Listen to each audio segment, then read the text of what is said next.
তো আজকে রাতের বেলায় সঞ্চিতা একটা নতুন জিনিস রান্না করছে, যেটা আমি তো কোনোদিনও খাইনি। সঞ্চিতা নতুন শ্বশুরবাড়ি গিয়ে এটা রান্না শিখেছে আর কি।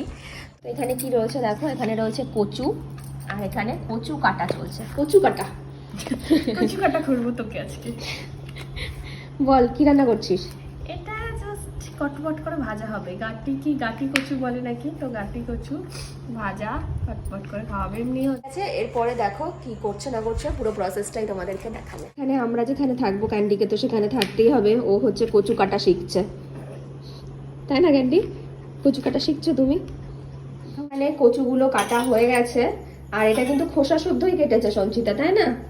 তাহলে হচ্ছে পিছলে যাবে।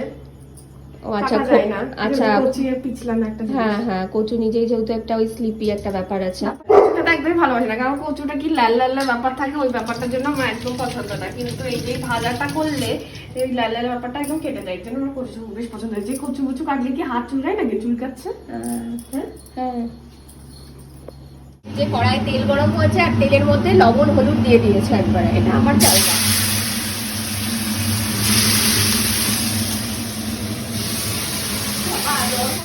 তো এই যে ফাইনালি কচু ভাজাটা দেখতে এইরকম হয়েছে, আলু ভাজার মতনই দেখতে লাগছে খানিকটা। ভালোই লাগছে বেশ, খটর মটর করছে, একটা ক্রাঞ্চি ক্রাঞ্চি ব্যাপার। ভাজা দিয়ে ভাত খেতে ভালো লাগে, চলবে এরকম। মানে সামনের পাতে এরকম একটা ভাজা দিয়ে ভাত খাওয়াই যায়, ভালো।